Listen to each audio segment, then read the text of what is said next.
Pemirsa, Menteri Keuangan Purbaya Yudi Sadewa tegaskan pemangkasan anggaran di tahun 2026 karena maraknya penyalahgunaan anggaran. Menteri Keuangan Purbaya Yudi Sadewa menggelar pertemuan tertutup dengan perwakilan kepala daerah di Jawa Timur.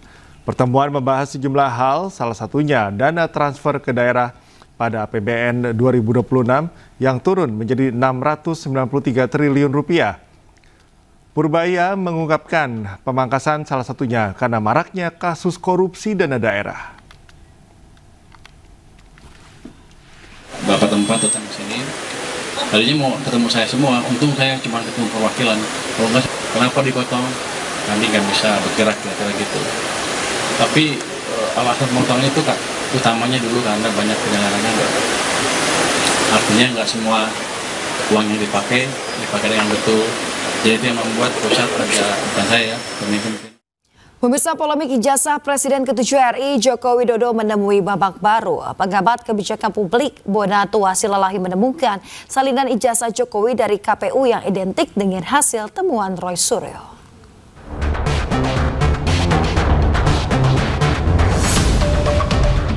Drama polemik ijazah Presiden ke-7 RI Joko Widodo kembali mencuat usai pengamat kebijakan publik Bonatua Silalahi mengaku berhasil mendapatkan salinan ijazah Jokowi dari KPU. Setelah foto legalisir ijazah Jokowi diterima, Bonatua ungkapkan terdapat kesamaan data yang didapatkan Roy Suryo. Ia pun mantap mengungkapkan dengan adanya salinan legalisir ijazah ini menjadi bukti dalam menentukan kelanjutan kasus ijazah Jokowi. Karena saya pemohon tunggal, tapi karena saya pikir saya tidak sendiri, saya didukung oleh tim-tim Sentana dan Mas Suryo, saya pikir saya harus mengajak mereka. Karena gimana pun ini kemenangan kita bersama, kemenangan rakyat. Benar, inilah satu-satunya untuk pertama kali dengan kebanggaan kita ya, rakyat yang menang. Meminta ini susah banget. Saya meminta ini ke 8 kementerian, lembaga, dan pemerintahan daerah. Ya, ini mengalami penolakan dan dramatisir tadi. Ini sempat dilindungi oleh peraturan keputusan KPU 731 tadi. Tapi berkat dicabutnya undang-undang itu dikasihlah ini. Sementara itu, kuasa hukum Joko Widodo, Yaakob Hasibuan, menegaskan fotokopi ijazah yang diklaim sebagai ijazah palsu adalah tidak benar. Pihaknya tetap akan melanjutkan proses hukum yang sedang berjalan dan tak ada niat untuk mencabut laporan. Selain memastikan keabsahan dokumen ke KPU, Yaakob menyatakan pihaknya terus mengawal proses hukum demi menjaga nama baik Jokowi. Itu sangat tidak benar dan tidak berdasar. Harus saya sampaikan bahwa itu sangat menyesatkan dan sangat berpotensi menimbulkan permasalahan hukum yang lain dan yang baru. Karena dari dulu kami sudah sampaikan selalu berkali-kali, jangan sampai tuduhan-tuduhan ini dilanjutkan. Karena dari Barreskrim sudah menyatakan itu asli dan juga ada proses hukum yang sedang berjalan di Polda Metro Jaya. Mengenai perkembangan ini mungkin dalam 1-2 hari ini kami akan berkoordinasi. Tentunya kami akan melihat kira-kira apa yang dapat kami lakukan. Penemuan salinan ijazah Jokowi memicu perhatian publik. Mengingat polemik mengenai keaslian dokumen tersebut sudah lama menjadi perdebatan di ruang publik. Dari Jakarta, Dilami Aulia, Wendra Nura, iNews melaporkan. Kita bersama, ayo kita gotong royong. Karena ini pihak korban, Pak. Oh, tidak bisa. Kita pengennya semua ayo kerja. Kerja alat berat, Pak. Iya, bareng-bareng, nggak apa-apa. Alat berat khawatirnya nanti kalau keselamatan sampai lebih banyak. Kami sudah tanggung kita ganti semuanya. Oke, kami tanggung. Tahu Pak, dari berapa hari Pak? Dari anak-anak. Coba ayo kenakan kaki Pak. Ya, coba dia, coba di kaki kontrol aja. Ayo udah, ayo Pak. Firmankan Pak. Saya jangan ngoplek kaki.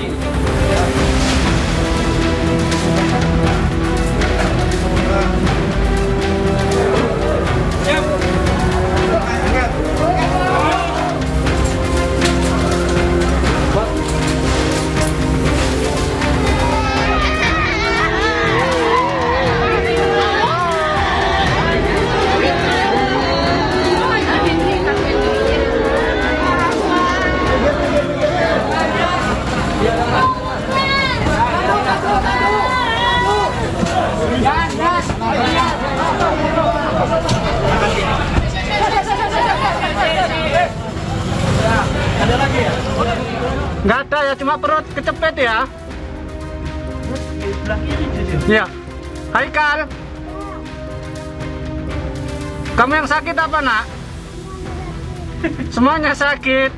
Oke, semangat ya. Sabar. Sabar ya. Sabar ya nak ya. Aku Ajis dari Rescue Surabaya ya. Sabar ya, ini usaha.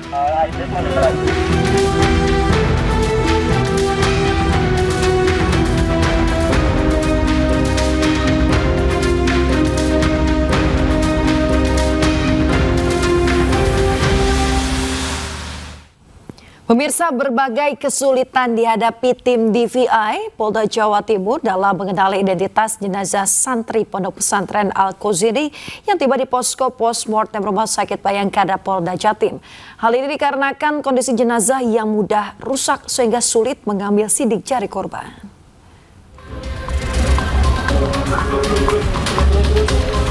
Kesulitan utama yang dihadapi tim Disaster Victim Identification Polda disebabkan oleh kondisi jenazah yang rata-rata berusia 12 sampai 15 tahun. Alat identifikasi sidik jari portable milik DVI Polda Jatim tidak bisa melakukan karena kondisi sidik jari korban sudah mulai rusak akibat pembusukan. Selain itu, sebagian besar korban belum memiliki KTP sehingga tidak dapat terintegrasi dengan sistem kependudukan. Sementara itu, untuk identifikasi dental atau gigi juga sulit dilakukan karena pertumbuhan gigi anak-anak usia 12 sampai 15 tahun cenderung seragam sehingga sulit menemukan ciri-ciri khusus yang dapat membedakan satu jenazah dengan lainnya.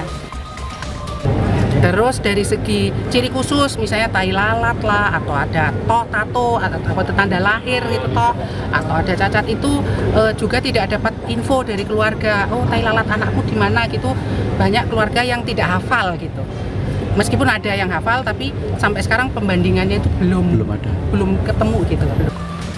Hingga kini petugas masih terus berupaya maksimal untuk melakukan proses identifikasi secara profesional agar seluruh jenazah bisa dimakamkan dengan layak oleh pihak keluarga.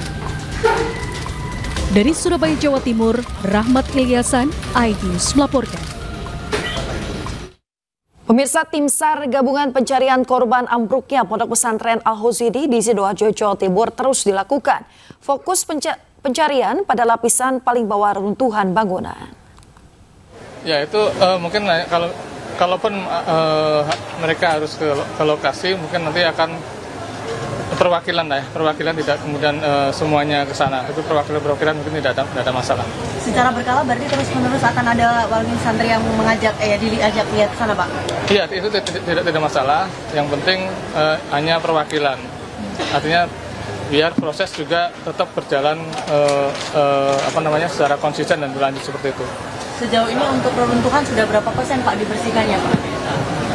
Ya, untuk tadi siang juga saya sudah sampaikan ya, sekitar 50%-an ya. Tapi sekali lagi bahwa menggunakan alat berat untuk membersihkan untuk menyingkirkan puing-puing reruntuhan itu bukan berarti untuk secepatnya membuang atau membersihkan bangunannya, tapi membuka akses-akses di mana korban itu ada. Begitu korban itu terlihat, dihentikan sementara, kemudian dievakuasi. Kemudian akan dilakukan lagi, begitu terbuka lagi akan evakuasi kembali. Pemirsa, tim bidang kedokteran dan kesehatan Polda Jawa Timur mengumpulkan data antemortem keluarga korban untuk memastikan proses identifikasi berjalan akurat. Data tersebut diambil melalui keluarga korban dengan sampel DNA keluarga, ciri fisik korban hingga barang milik korban. Hal ini guna mencocokkan data korban jika nanti ditemukan dalam evakuasi dari tim Basarnas. Data yang dikumpulkan meliputi identitas pribadi, ciri-ciri fisik, gigi hingga foto terbang korban. Data antemortem yang dikumpulkan nantinya akan dicocokkan dengan hasil pemeriksaan medis korban yang ditemukan. Data pribadi difokuskan untuk memastikan seluruh korban dapat terdata dan teridentifikasi secara akurat. Bukan saya pada keluarga yang merasa kehilangan anaknya mondok di sini, yang pertama segera lapor. Ya, yang kedua mengumpulkan barang-barang data yang diketahui sebelum meninggal, atau entah itu foto, dia kan kadang-kadang sekarang entah itu ngirim foto terakhir, kemudian data baju yang dipakai, atau itu tadi yang saya sampaikan, siapa tahu dia pernah cabut gigi atau pasang gigi, atau terus ngirim ijazah terakhir barangkali, maka sidik jari yang ada sidik jarinya bisa KTP. Pemirsa, seorang santri berusia 14 tahun selamat dalam tragedi ambruknya musola Ponpes Al-Kozini, Sidoarjo. Ia berhasil dievakuasi dalam kondisi hidup usai 3 hari tertimbun di bawah reruntuhan bangunan.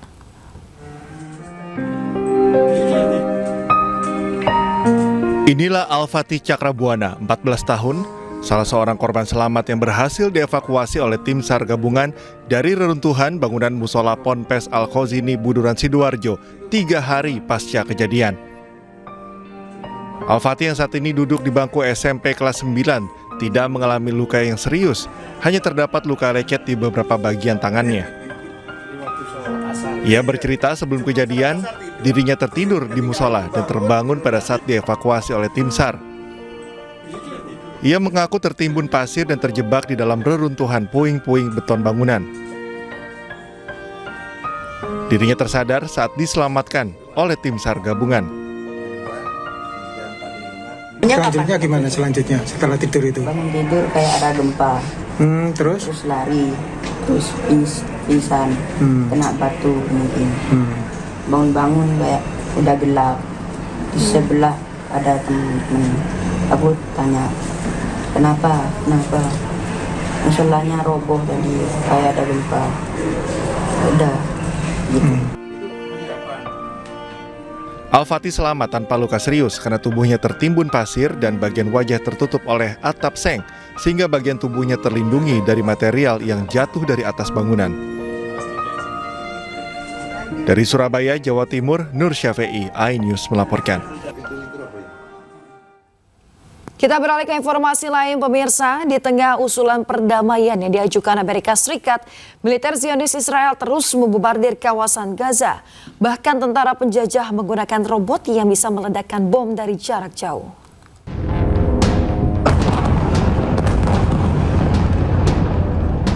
Kota Gaza kembali terguncang.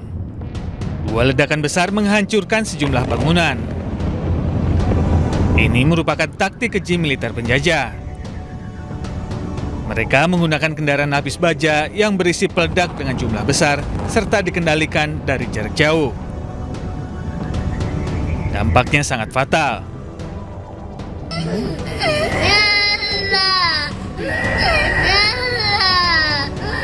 Setidaknya 42 warga meninggal dunia di kota Gaza. Sementara itu, di seluruh Gaza, sedikitnya ada 72 orang yang syahid. Saat ini, genosida Israel di Gaza telah menewaskan sedikitnya 66.000 orang dan 169.000 lainnya terluka.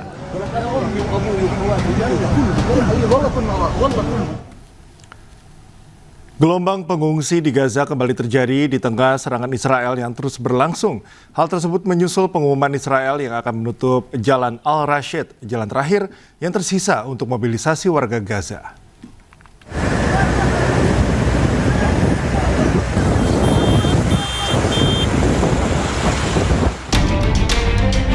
Gelombang pengungsi kembali terlihat di Gaza ketika orang-orang melarikan diri dengan kendaraan dan berjalan kaki di tengah serangan udara Israel yang terus berlangsung. Gelombang terbaru ini menyusul pengumuman dari militer Israel tentang penutupan Jalan Al-Rashid, yakni jalur terakhir yang tersisa bagi penduduk untuk pindah ke selatan dari Gaza Utara.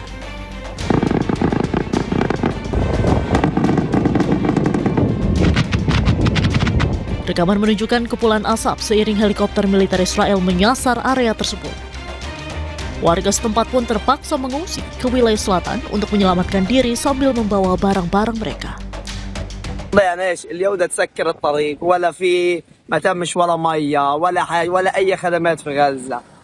طلعنا زي ما انت شايف الناس مش ملاقيه مواصلات تطلع. مشي على قدام يعني احنا طالعين هيني رايح على اخر خانونس مشي.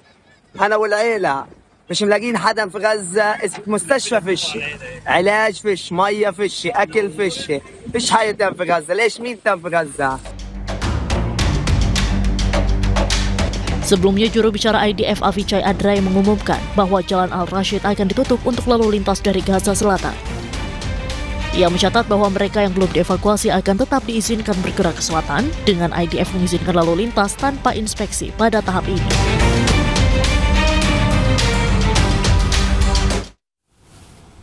Pemirsa, massa yang tergabung dalam Global Peace Convoy Indonesia berunjuk rasa di depan Kedutaan Besar Amerika Serikat di Jakarta. Aksi sebagai bentuk protes terhadap tentara Israel yang mencegat armada Global Sumut Flotilla menembus blokade Gaza. Untuk naik di atas kapal Global Sumut Flotilla hari ini. Massa menyampaikan aspirasi di depan Kedutaan Besar Amerika Serikat di Jalan Medan Merdeka Selatan, Jakarta. Pengunjuk rasa juga membawa sejumlah atribut seperti bendera Palestina dan juga poster berisi pesan protes. Mereka memprotes ulah Zionis Israel yang mencegah kapal bantuan menembus Gaza, Palestina. Selain itu, pemirsa, massa juga memprotes penahanan 450 aktivis Global Sumut Flotilla oleh penjajah Israel.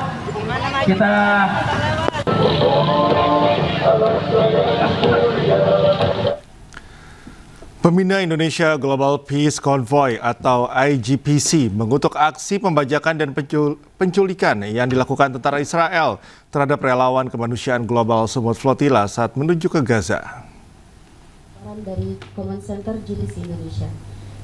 Pernyataan tersebut disampaikan Bahtiar Nasir saat konferensi pers di Menteng, Jakarta Pusat. Menurutnya, Zionis Israel harus segera membebaskan ratusan relawan dari berbagai negara yang telah ditahan. Dikarenakan mereka datang dengan damai dan tanpa senjata, sementara Indonesia akan terus bergerak melawan ketidakadilan dan mengajak dunia untuk menghentikan genosida kemanusiaan di Palestina. Yang terjadi saat ini sangat-sangat prihatin, dan kami juga mengutuk apa yang dilakukan oleh tentara Israel yang sudah membajak kapal-kapal kemanusiaan kami, dan mereka juga sudah menculik para aktivis-aktivis kami. Dan dari sini kami menuntut agar segera dibebaskan karena mereka adalah orang.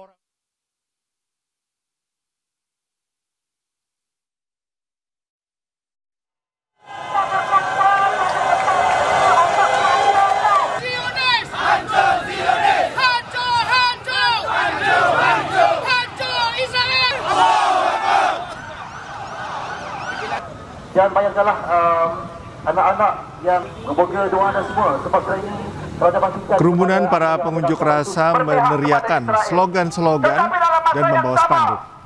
Sementara beberapa demonstran membakar dan menginjak-injak bendera Amerika Serikat. Aksi protes tak hanya berlangsung di Malaysia, namun juga hampir di seluruh dunia, termasuk di Italia, Spanyol, Perancis, dan Turki. Perdana Menteri Malaysia Anwar Ibrahim akan mengambil seluruh langkah menjamin kepulangan para aktivis khususnya dari Malaysia.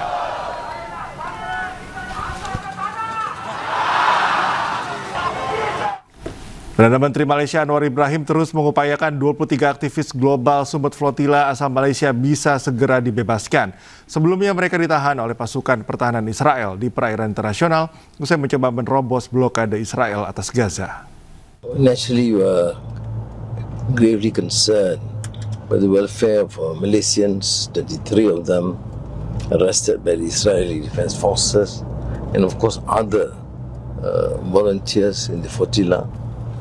And once I received the news, I contacted my counterpart in Qatar and Turkey, President Erdogan, and I'm communicating with the office of the President of Egypt, Abdel Fattah Sisi, and similarly, we, both the Foreign Minister and myself, be contacting Secretary Rubio of the United States and some of the members to appeal to for them to intervene to get all those arrested being released. Their only alleged crime is their concern for the sick, elderly, and those dying of hunger in Gaza and Palestine. And I pray, inshallah, and we'll do our best to secure their immediate release and at the same time care for the welfare of those suffering in Gaza. Thank you. Pemirsa, tidak hanya di Malaysia, unjuk rasa atas penahanan ratusan aktivis global Sumut Flotilla yang ditangkap militer Israel juga berlangsung di Barcelona, Spanyol dan Tunis, Tunisia.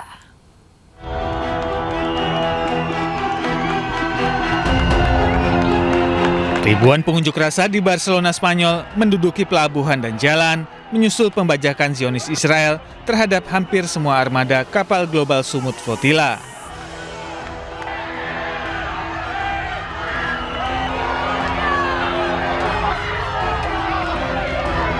Unjuk rasa berakhir bentrok dengan polisi di Catalunya saat para demonstran berusaha membersihkan barikade, sementara yang lain memblokir lalu lintas untuk berkumpul di alun-alun.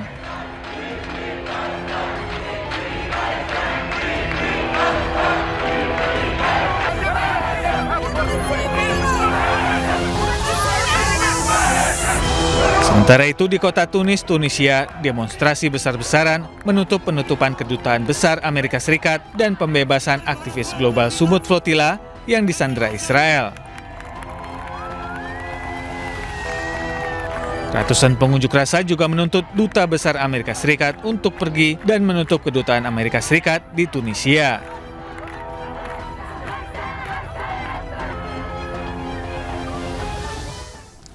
Para aktivis global Sumut Flotilla yang menaiki kapal Observer tiba di pelabuhan Larnaca, Siprus. Kapal yang berisi 21 relawan termasuk delegasi Indonesia berhasil mengamankan diri dari kepungan Israel di perairan internasional. Kapal yang ditumpangi delegasi Indonesia Muhammad Hussein tiba di pelabuhan Larnaca, Siprus Kamis malam waktu setempat. Sebelumnya kapal Observer bernama Summertime Jong yang berisi 21 relawan global tersebut menghindari kepungan Israel di perairan internasional di dekat perairan Gaza.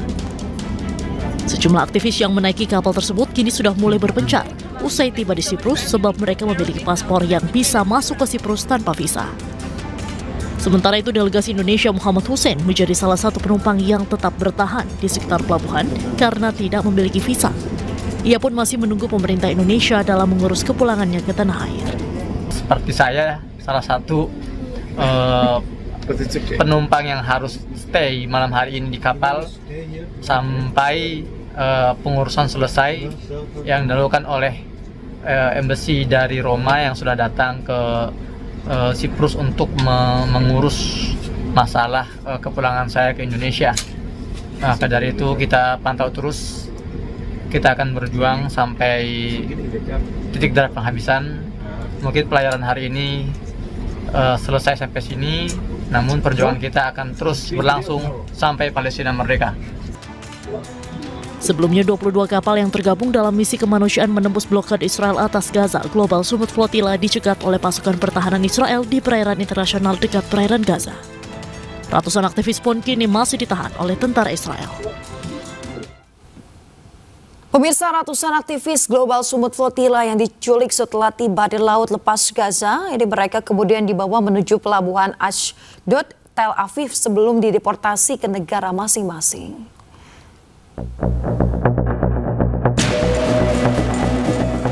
Ratusan polisi Zionis dilibatkan dalam proses penangkapan aktivis global Sumut Flotilla.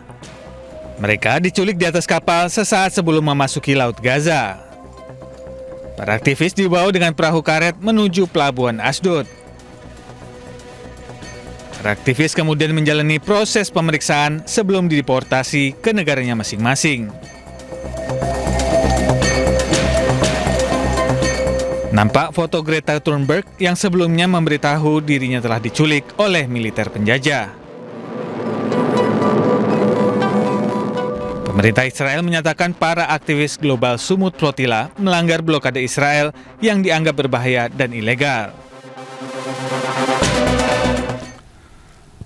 Misi kemanusiaan global Sumut Flotilla yang berlayar menuju Gaza terus menjadi sorotan dunia. Dalam sebuah unggahan di akun resmi M. Hussein Gaza Official, sejumlah aktivis menyampaikan pesan untuk Gaza di atas armada kemanusiaan internasional yang terus berupaya mengirimkan bantuan kemanusiaan. From the sea to Gaza! We will not forget you. We will not let you to be forgotten. This is the voice of humanity. No one can stop the voice of humanity. And the conscience will be forever free. Anda kembali di iNews Pagi pemirsa. Mobil box yang angkut makanan bergizi gratis atau MBG kecelakaan di Jalan Kemakmuran Sukmajaya, Kota Depok, Jawa Barat. Ya, akibat kejadian tersebut seorang anak terluka.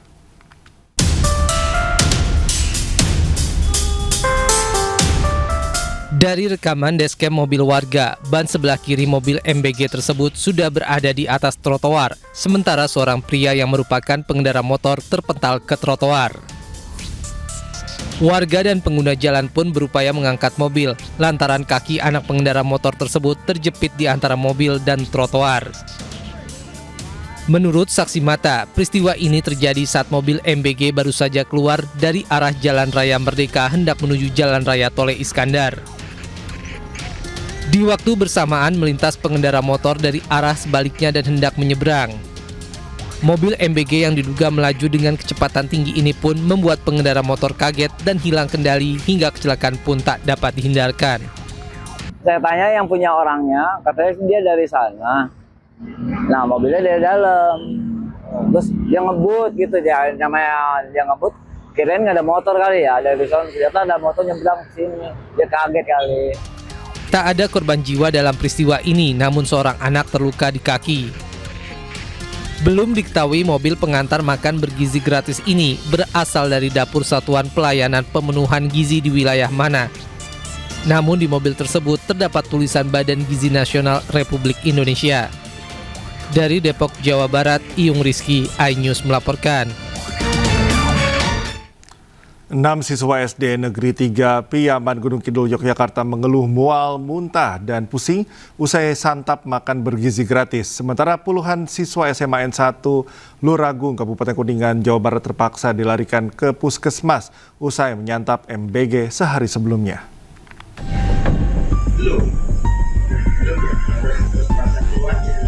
6 siswa SD Piyaman Gunung Kidul harus mendapatkan perawatan di IGD RSUD Wonosari usai mengonsumsi makan bergizi gratis Jumat siang.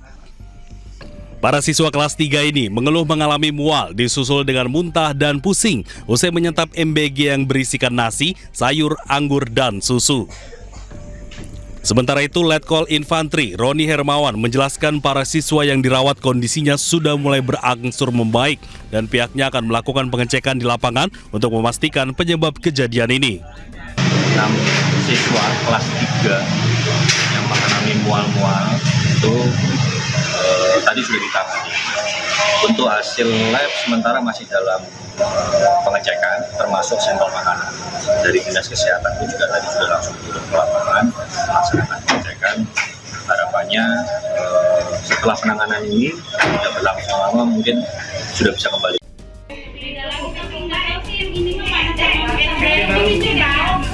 Puluhan siswa SMA N1 Luragung, Kabupaten Kuningan, Jawa Barat dilarikan ke puskesmas setempat secara bergantian pada Jumat siang. Para siswa mengalami diare dan muntah-muntah usai menyantap menu MBG sehari sebelumnya. Lantaran tak kunjung membaik, 100 siswa tak masuk sekolah lantaran izin sakit. Seluruh siswa yang diobservasi di Puskesmas Luragung mengalami gangguan pencernaan yang diduga dari ayam dalam menu MBG yang sudah basi. Kita ada 80 orang yang datang ke puskesmas, yang 7 orang kita lakukan perawatan infus karena memang kondisinya lemah, dan yang sisanya kita observasi. Ya, ketika keadaan umumnya sudah baik, itu diizinkan untuk pulang. Nah, tapi ada 5 yang lagi dirawat di Rumah Sakit KMC. Petugas gabungan langsung melakukan identifikasi dan pemeriksaan di dapur SPPG Arkina Raya Jaya serta mengambil sampel makanan untuk dibawa ke laboratorium. Tim Liputan iNews melaporkan. Pemirsa, pasca maraknya kasus keracunan massal di Indonesia akibat makan bergizi gratis, Badan Gizi Nasional menerapkan aturan ketat bagi belasan ribu satuan pelayanan pemenuhan gizi atau SPPG. Saat ini pemirsa ada 10.000 satuan pelayanan pemenuhan gizi atau SPPG yang beroperasi di Indonesia dan dalam pengawasan ketat. Badan Gizi Nasional juga melakukan pelatihan kepada ratusan SPPG agar menerapkan kehigienisan serta pengelolaan makanan. Selain itu pemirsa, Badan Gizi Nasional juga sudah menggunakan 50 triliun rupiah untuk Jawa Barat pada tahun 2026 guna program makan bergizi gratis. Jawa Barat sendiri menjadi provinsi paling besar menerima anggaran MBG dibandingkan dengan provinsi lain di Indonesia. Menurut BGN, dengan anggaran besar tersebut diharapkan dapat mendapatkan manfaat terbanyak dibandingkan dengan provinsi lain di Indonesia. Oke, soal keracunan kami tetap siagakan. Tim kami ada tim investigasi untuk keracunan. MBG dari Badan Gizi Nasional juga sudah melakukan upaya-upaya investigasi dan tentu itu tetap jalan. Kemudian juga melakukan langkah-langkah perbaikan di lapangan. SOP-nya akan diperbaiki dan kami sudah mengeluarkan beberapa surat edaran untuk optimalisasi tersebut. Ini bagian lain yang harus kita persiapkan secara paralel sehingga nantinya pada saat dibutuhkan di bulan Oktober, November, Desember kita sudah sama-sama siap secara optimal untuk menjalankan tugas kami. Insya Allah semuanya akan ready lah. Pemirsa, Kementerian Kesehatan membuka hasil uji sampel MBG bermasalah dalam raker di DPR RI. Hasilnya ditemukan bakteri, virus hingga zat kimia dalam MBG yang dibagikan.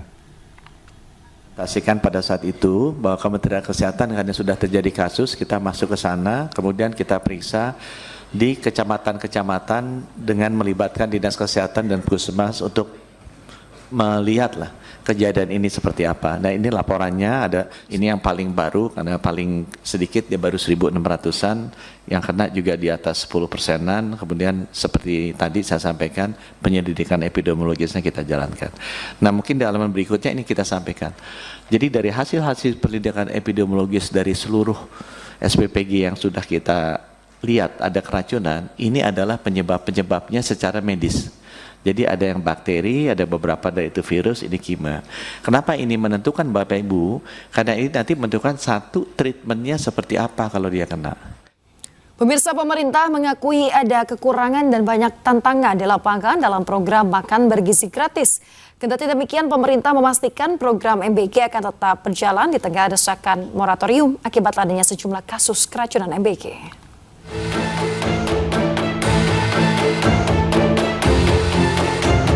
Menko Bidang Pangan Zulkifli Hasan mengaku ada kekurangan dan sejumlah tantangan dalam menjalankan program makan bergizi gratis. Kendati demikian, pihaknya mengaku telah bergerak cepat melakukan perbaikan agar manfaat dari program MBG tetap sampai ke masyarakat.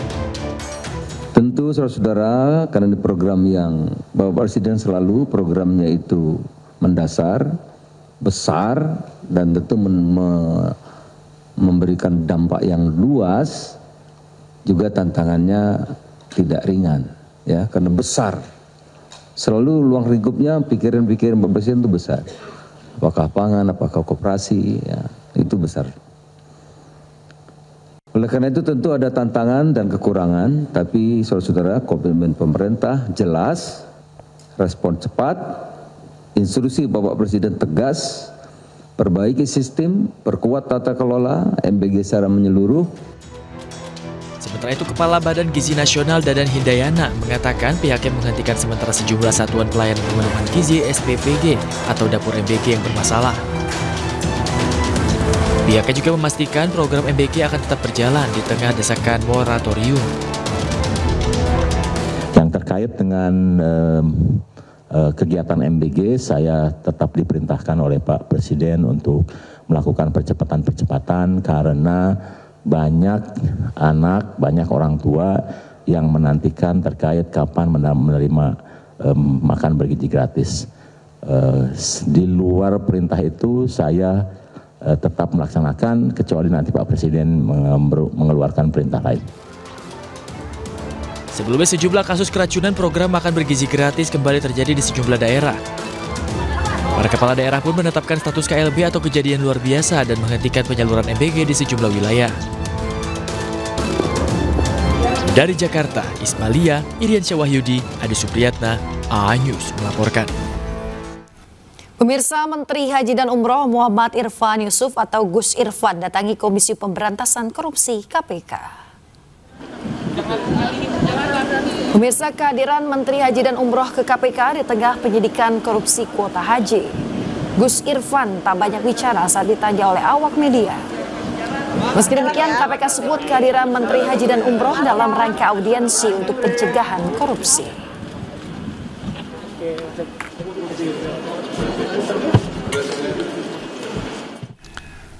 Sidang perdana pra-peradilan mantan Menteri Pendidikan, Kebudayaan, Riset, dan Teknologi Nadiem Makarim digelar di Jakarta. Agenda sidang untuk buktikan sah atau tidaknya penetapan Nadiem Makarim sebagai tersangka dugaan korupsi proyek laptop Chromebook di Kemendikbud. Sidang perdana gugatan pra-peradilan Nadiem Makarim digelar di Pengadilan Negeri Jakarta Selatan. Selain kuasa hukum kedua belah pihak, hadir pula orang tua Nadiem Makarim, yakni Nono Anwar Makarim dan Atika Al-Gadri. Tergugat dalam sidang adalah Kejaksaan Agung, yakni Direktur Penyidikan Jampitsus. Pihak Nadiem menilai Kejagung tak memiliki bukti permulaan yang cukup untuk jerat kliennya sebagai tersangka. Penetapan tersangka juga dilakukan tanpa laporan kerugian negara terkait dugaan korupsi, baik oleh Badan Pengawasan Keuangan dan Pembangunan atau BPKP atau Badan Pemeriksa Keuangan. Pihak Nadiem meyakini penetapan tersangka dan penahanan terhadap Nadiem Makarim tidak sah. Kami tidak menemukan adanya hal-hal yang secara signifikan mempengaruhi ketepatan harga. Itu kalimat dari BPKB. Kami tidak menemukan adanya hal-hal yang secara signifikan mempengaruhi ketetapan harga. Jadi di mana korupsinya? Di mana markupnya kalau negara sudah menyatakan demikian? Ini hasil audit BPKB. Secara formal BPKB menyatakan tidak ada korupsi, tidak ada markup. Secara substansi majelis, sebelum dilanjutkan Pak, ya, sebelum dilanjutkan, ya. saya harap yang dibacakan adalah inti dari itu. Ya, ya. Secara substansi majelis, tersangka tidak pernah ditanyakan di pemeriksaan apa dasar perhitungan kerugian negara dan apa buktinya. Tidak pernah ditanyakan. Terima kasih. Pemirsa, skandal mega korupsi Asabri memasuki babak baru. Mantan Direktur Utama Majen Purnawirawan Adam Rahmat Damiri bersiap mengajukan peninjauan kembali atas putusan kasasi Mahkamah Agung. Langkah ini dilakukan atas dasar novum baru dan dugaan kekhilafan hakim dalam perkara yang merugikan negara sekitar 23 triliun rupiah. Pemirsa, mantan Dirut PT Asabri Majen Purnawirawan Adam Rahmat Damiri akan mengajukan PK atas putusan kasasi Mahkamah Agung. Sebelumnya Damiri divonis 20 tahun penjara di Pengadilan Negeri, dipangkas menjadi 15 tahun di tingkat banding, namun di kasasi hukuman naik lagi menjadi 16 tahun. Kuasa hukum menilai putusan akumulatif terhadap Damiri tidak proporsional karena sebagian kerugian negara terjadi pada masa direktur selanjutnya. Dasar pengajuan PK antara lain adanya novum baru berupa dokumen dan juga data saham yang dinilai keliru, serta dugaan kekhilafan hakim dalam memutus perkara. Kita akan ungkapkan banyak hal yang belum terungkap tadi dalam PK yang akan kita ajukan, yaitu bagaimana hakim kemudian atau majelis hakim kemudian secara keliru mengambil putusan yang sifatnya kumulatif atau dasarnya tidak kuat yang diputuskan kemudian dijatuhin kepada seorang Adam Damiri. Artinya apa? Orang lain yang melakukan perbuatan kejahatan tapi dia diminta bertanggung jawab. Di situ adalah poin kisi-kisi di mana nanti yang terungkap akan keluar. Sejumlah aktivis mendatangi Pengadilan Negeri Jakarta Selatan Jumat siang untuk melayangkan gugatan pra-peradilan terhadap penangkapan dan penahanan terhadap 4 aktivis dalam kerusuhan saat unjuk rasa akhir Agustus lalu. Keempat aktivis tersebut adalah Del Pedro Parhain, Syahdan Hussein, Karik Anhar, dan Muzaffar Salim. Mereka meminta Majelis Hakim Pengadilan Negeri Jakarta Selatan untuk membatalkan status tersangka terhadap keempat aktivis. Selain itu, tim kuasa hukum juga meminta kepada pemerintah untuk menjamin keamanan dan independensi hakim yang memeriksa gugatan pra-peradilan mereka. Dan kami juga meminta kepada pemerintah, termasuk kepada Profesor Yusri Iza Mahendra, agar juga mengawal dan menjamin keamanan independensi terkait dengan hakim yang akan memeriksa nanti. Sehingga hakim ini bisa memeriksa dengan objektif dan kemudian berdasarkan fakta-fakta yang akan kami ungkapkan dalam proses peradilan yang akan yang telah kami layangkan pada. Kita ke informasi berikutnya. Pemirsa, Menteri Agama Nasaruddin Umar membuka Musabaqah Qiraatil Kutub Internasional 2025 di Wajo, Sulawesi Selatan. Musabaqah Qiraatil Kutub Internasional 2025 merupakan kompetisi membaca kitab kuning sekaligus ajang silaturahmi ulama, santri, dan akademisi lintas negara. Ajang ini diikuti santri dari seluruh Indonesia serta delegasi beberapa negara Asia Tenggara. Kegiatan keagamaan ini mengusung tema merawat lingkungan dan menebar perdamaian dan akan berlangsung hingga 7 Oktober 2025 di Pesantren As-Adiyah Wajo, Sulawesi Selatan.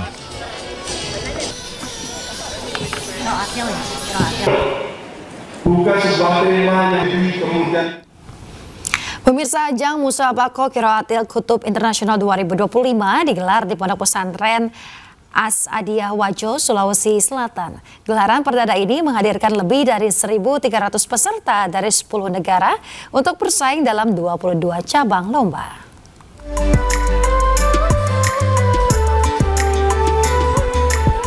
Ajang Musabaqah Qiraatil Kutub Internasional 2025 digelar di Pondok Pesantren As-Adiyah Kabupaten Wajo, Sulawesi Selatan dari 2 hingga 7 Oktober 2025. Ada 10 negara dan 1.361 peserta ambil bagian dalam ajang yang baru pertama kali digelar ini. Di hari pertama ada 22 cabang lomba yang dipertandingkan. Mengusung tema merawat lingkungan dan menebar perdamaian dengan kitab Taurat, acara ini diharapkan menjadi ajang diplomasi perdamaian melalui pesantren. Bisa saya ikuti acara ini dan saya sangat bersyukur untuk bisa ada opportunity ketemu Bapak Menteri melihatnya ya langsung, dan insya Allah Indonesia selalu maju. Tingkat kualitas keulamaan seseorang itu juga menurut kami sangat ditentukan oleh kualitas, kedalaman, dan keluasan pemahamannya terhadap kutub turas atau kitab kuning ini. Sehingga ini perlu kita rawat, perlu kita jaga, dan sekaligus kita memotivasi pesantren-pesantren di seluruh Indonesia. Bahkan juga kita mengundang seluruh dunia. Acara ini juga diharapkan dapat mempopulerkan kitab kuning sebagai rujukan sentral dalam keberagaman umat Islam di seluruh dunia. Dari Kabupaten Wajo, Sulawesi Selatan, Amar Sengkang, iNews melaporkan. Umat Hindu di Yayasan Sri Sanatana Dharma Alayam atau Jakarta Murugan Temple melaksanakan hari terakhir ritual keagamaan Navaratri Day 2025. Dalam momen perayaan ini, umat Hindu berdoa agar diberikan berkah oleh Sang Pencipta.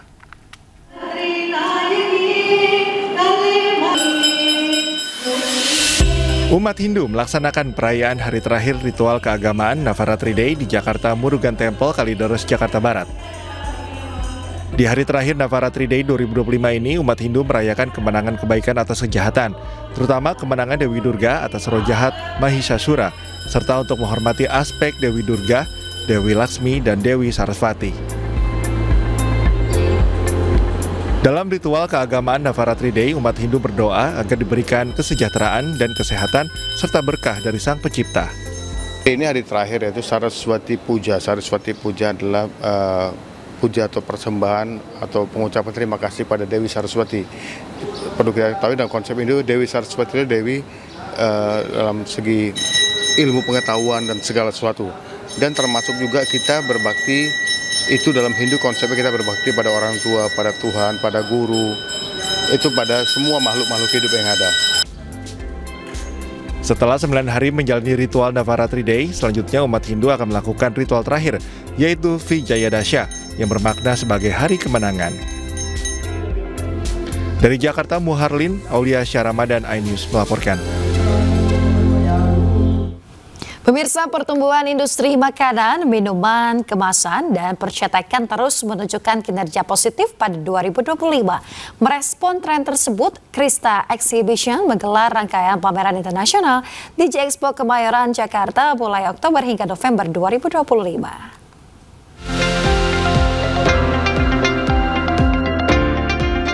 Industri makanan dan minuman tumbuh 6,15% pada kuartal kedua 2025 dengan dukungan hilirisasi dan investasi serta mendorong industri pendukung seperti kemasan dan percetakan.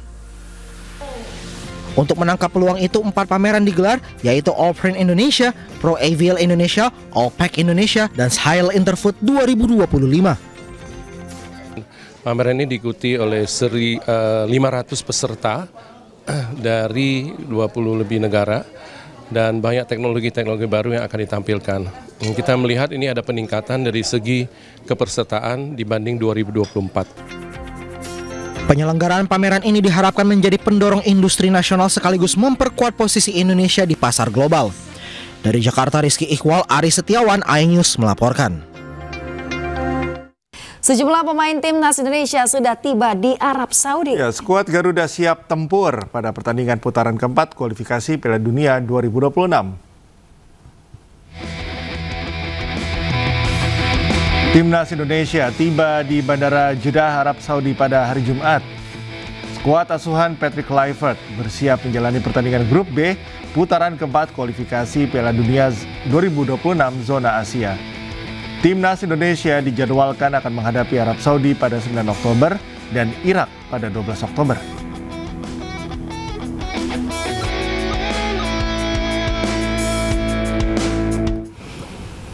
Pemirsa, kiper Timnas Indonesia Emil Audero mengalami cedera otot yang membuatnya dipastikan absen dari putaran keempat kualifikasi Piala Dunia 2026 zona Asia. Usai kehilangan Audero, pelatih Timnas Indonesia Patrick Kluivert langsung memanggil kiper PSM Makassar Reza Arya untuk mengisi kekosongan di lini penjaga gawang.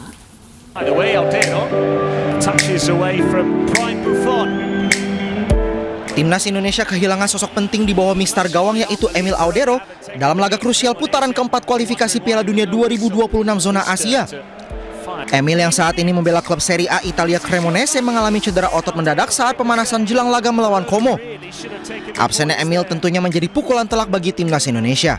Well, today I had a call with Emil. He had a MRI. And he confirmed me that unfortunately he can't join the fourth round against Saudi Arabia and Iraq.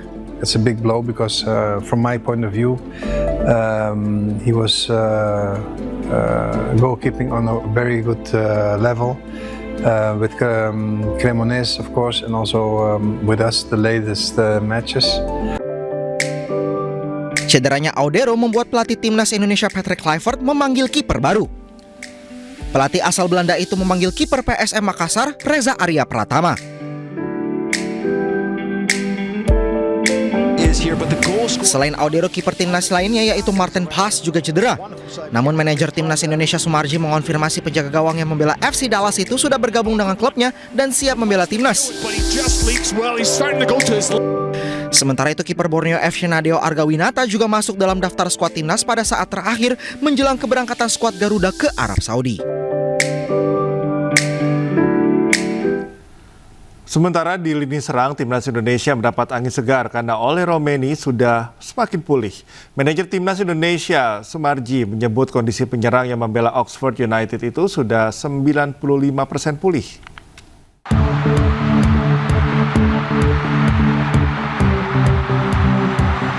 Timnas Indonesia mendapat angin segar menjelang putaran keempat kualifikasi Piala Dunia 2026 zona Asia. Sang penyerang Ole Romeni sudah semakin pulih. Manajer Timnas Indonesia Sumarji menyebut kondisi penyerang yang membela Oxford United itu sudah 95% dan siap dimainkan. Ya, kalau bicara oleh intens, lalu kami tanyakan juga masih dalam proses ini ya, 100%. Sekarang kondisinya sudah 95%. Tinggal kurang sedikit saja, mudah-mudahan nanti bisa pada hari H bisa. Tapi kan tetap dia melakukan aktivitas hari-hari dengan melakukan kegiatan latihan sesuai dengan trainer yang ada. Ole sempat absen panjang setelah mengalami cedera serius saat membela Oxford United dalam laga Piala Presiden 2025. Kini kondisi Ole berangsur membaik dan diharapkan bisa menambah daya dobrak saat menghadapi dua lawan berat di grup B, yakni Arab Saudi dan Irak. Pemirsa, Liga Futsal Profesional musim 2025-2026 resmi bergulir. Kompetisi futsal kasta tertinggi di Indonesia ini akan diikuti 12 tim dari kategori putra dan 10 tim dari kategori putri. Federasi Futsal Indonesia secara resmi mengumumkan dimulainya Liga Futsal Profesional musim 2025-2026. Kompetisi kali ini diikuti 12 tim kategori putra, termasuk 2 tim promosi yakni Asahan FC dan Rabbit FC. Sementara itu, Liga Futsal Profesional musim 2025-2026 untuk kategori putri terjadi penambahan jumlah peserta dibanding musim lalu, yakni menjadi 10 peserta. Kompetisi kali ini menggandeng kemitraan strategis dengan PT Permodalan Nasional Madani sebagai sponsor utama dan MNC Media yang kembali setia menjadi official broadcaster. PT PNM adalah BUMN yang sudah sepakat untuk menjadi bagian erat dari futsal Indonesia setidaknya 1 tahun ke depan. Harapan kita nanti bisa lebih lanjut, dan di kerjasama ini nanti PNM akan hadir di kegiatan-kegiatan kita dan juga mendukung supaya liga kita juga bisa lebih menarik, bisa mendatangkan lebih banyak crowd lagi dan juga bisa lebih menguntungkan bagi para klub-klub yang terlibat di dalam liga kita. Kami PNM Permodalan Nasional Madani tetap berkomitmen untuk mendukung olahraga di Indonesia, khususnya kalau saat ini kami di futsal. Karena juga sejalan bagaimana kita melihat tadi kita lihat tagline-nya salah satunya adalah kompetisi. Pekan pertama Liga Futsal Profesional musim 2025-2026 untuk kategori putra akan berlangsung di GOR Manahan Solo, Jawa Tengah pada 4 dan 5 Oktober 2025. Dari Jakarta, Dias Triawan Suryali Santoso, iNews melaporkan.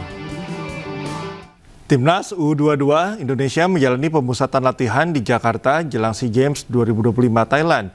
Untuk mengukur kemampuan tim, Garuda Muda dijadwalkan melakukan tryout melawan 2 tim Asia.